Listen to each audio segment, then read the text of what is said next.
देख रहे हैं टीएनपी न्यूज। मैं हूं आपके साथ दीपिका ओझा। टीएनपी न्यूज के खास कार्यक्रम अपना उत्तर प्रदेश में आपका स्वागत है। चलिए शुरुआत करते हैं खबरों की।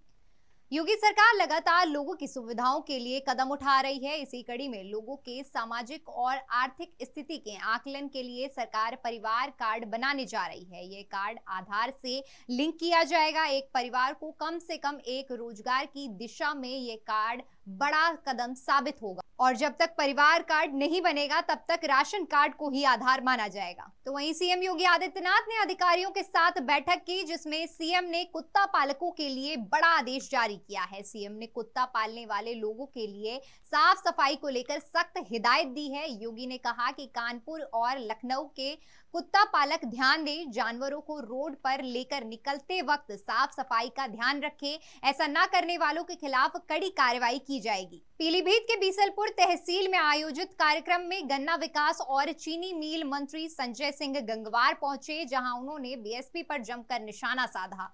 मंत्री ने इलाके के बसपा नेता की औकात दिलाने की बात कहते हुए उन्हें रावण बता दिया। मंत्री ने कहा कि 2017 से पहले यहां बीएसपी के मंत्री के राज में कानून का राज नहीं बल्कि रावण का राज था, जिसे देखकर लोग घरों में घुस जाया करते थे। वहीं गोरखपुर पहुंचे बीजेपी सांसद बृजभूषण शरण सिंह ने मनसे प्रमुख राज ठाकरे पर निशाना साधा। उन्होंने कहा कि उनकी हिम्मत ही नहीं है कि वो अयोध्या आ पाए, वो माफी नहीं मांगते तो वो अभागे हैं। आगे उन्होंने कहा कि मैं उसको 2008 से खोज रहा हूं, वो चूहा है, एक दड़बे के अंदर रहता है, मुंबई से कहीं निकलता नहीं, पहली बार वो निकल रहा है, इसलिए उसके स्वागत की तैयारी कर रहा हूं। इलाहाबाद हाईकोर्ट ने भ्रष्ट न्यायिक अधिकारियों की बर्खास्तगी की संस्तुति की है। बर्खास्त तीनों न्यायिक अधिकारियों पर भ्रष्टाचार का आरोप लगा था। बता दें कि दोनों अन्य न्यायिक अधिकारियों के खिलाफ शिकायत भी मिली थी, जिसके बाद इलाहाबाद हाईकोर्ट 3 न्यायिक अधिकारियों की बर्खास्तगी की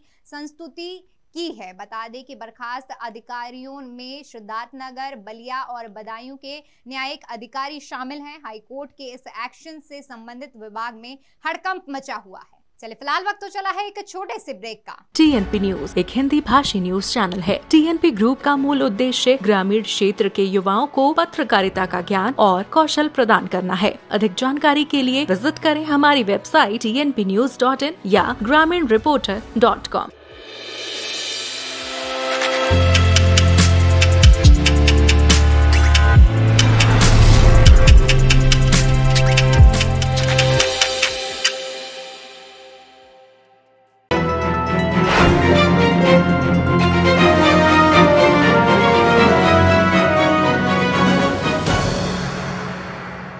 ब्रेक के बाद एक बार फिर से आपका स्वागत है। रुक करते हैं अगली खबर का। काशी विश्वनाथ मंदिर की पूर्व महंत ने दावा किया है कि उन्होंने ज्ञानवापी मस्जिद की पश्चिम दीवार पर एक शेल्फ में एक छोटा सा शिवलिंग देखा था। इसके साथ ही उन्होंने शहर के सक्षम अधिकारियों से इसकी पड़ताल करने के लिए भी कहा। पूर्व महंत ने साल 2014 में खींची गई तस्वीरों को दिखाते हुए कहा कि मुझे नहीं पता ये शिवलिंग अब भी उस जगह पर मौजूद है या नहीं, मैं सक्षम अधिकारियों से इसे स्पष्ट करने की मांग करता हूं। वहीं बीएसपी अध्यक्ष मायावती ने सरकार से मांग की है कि प्रदेश समेत अन्य राज्यों में पेट्रोल डीजल की कीमतों पर वैट कम करे। मायावती ने ट्वीट कर कहा कि राज्यों को केंद्र सरकार की बात माननी चाहिए। उन्होंने कहा कि काफी समय बाद अब केंद्र ने देश में हर तरफ बढ़ती महंगाई, गरीबी, बेरोजगारी और तनाव आदि की मार से त्रस्त बदहाल जीवन जीने को मजबूर लोगों को पेट्रोल डीजल के शुल्क में थोड़ी राहत दी है। अब यूपी और अन्य राज्यों की जिम्मेदारी बनती है कि वे केंद्र की बात मानकर इन पर तत्काल वैट कम करें। इसके साथ ही मायावती ने मांग की है कि केंद्र और राज्य सरकार महंगाई की समस्या पर भी ध्यान दे। उन्होंने लिखा कि इसी प्रकार अब समय आ गया है कि केंद्र और राज्य सरकारें राजनीतिक स्वार्थ व आपसी नफा नुकसान को त्यागते हुए साथ मिलकर दिन प्रतिदिन गंभीर होती जा रही इन राष्ट्रीय समस्याओं पर समुचित ध्यान दें ताकि यहां आम जनजीवन सामान्य हो सके। प्रदेश में लगातार अवैध निर्माणों पर बुलडोजर चलाकर प्रशासन उसे खत्म करने में लगा हुआ है। इसी कड़ी में हरदोई सदर के मजरा मठिया गांव में अवैध अतिक्रमणों पर प्रशासन का बुलडोजर चला। बता दें कि गांव के तालाब के पास भूमाफियाओं ने जमीन पर कब्जा कर अवैध निर्माण किया था, जिसे राजस्व और पुलिस की टीम ने मिलकर हटवा दिया है। आज तहसील सदर में खजुरारा ग्राम परगना बंगर तहसील सदर हरदोई में तालाब की गाटा 4302 को अतिक्रमण मुक्त कराया गया, जिस पर स्थायी अतिक्रमण था।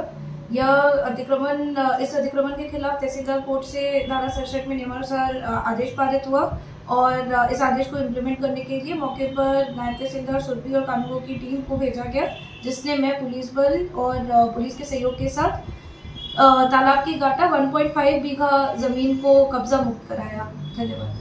तो वहीं प्रदेश में भीषण गर्मी से कुछ दिनों तक राहत बरकरार रहेगी। प्रदेश के अलग अलग हिस्सों में आसमान में बादल छाने, धूल भरी आंधी चलने और हल्की बूंदाबांदी से मौसम सुहाना हो गया है। मौसम विभाग के अनुसार लखनऊ सहित पूर्वी और पश्चिमी यूपी के जिलों में आंधी के साथ हल्की बारिश की संभावना है। इसे लेकर कई जिलों में येलो अलर्ट जारी किया गया है। औरैया के अयाना थाना क्षेत्र में बीच सड़क पर जेसीबी लगाकर कुछ दबंगों ने कार में बैठे लोगों के साथ मारपीट की और उसके बाद फरार हो गए। घटना की जानकारी मिलते ही पुलिस मौके पर पहुंची और घायलों को इलाज के लिए अस्पताल में भेजा। वहीं मामले की जानकारी देते हुए पुलिस अधिकारियों ने बताया कि चुनावी रंजिश के चलते इस घटना को अंजाम दिया।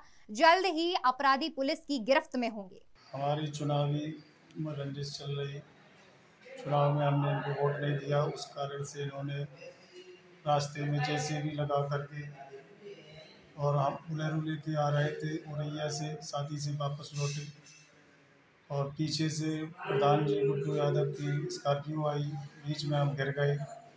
जेसीबी पे 6-7 लड़के थे, इन्होंने एकदम गाली गलौज करना चालू कर दिया और डंडे लाठी मारते हुए जान से मारने हुए मरी अवस्था में छोड़ करके गए। इसलिए अभी तक हमारी NCR लिखी है। गिरफ्तारी हुई किसी? अभी तक 20-25 घंटे होने जा रहे हैं, किसी भी अपराधी की गिरफ्तारी नहीं हुई। लोग जो आए थे रात में, क्या मामला था, कितने लोग आए थे और कितनी चोटें लगी थी? ये राम प्रताप सिंह गांव के लोग थे जिनके साथ मारपीट हुई थी और जिसमें से 4 लोग हमारे पास आए थे। 4 लोगों में से 2 लोगों के सर में चोटें थी और 2 लोगों को थोड़ी बहुत स्वेलिंग वगैरह थी और कोई खास ज़्यादा चोटें नहीं थी। और उनको रेफर कर दिया गया? जी, रेफर करने लायक नहीं थे, इतनी गहरी चोटें नहीं थी कि रेफर किया जाए।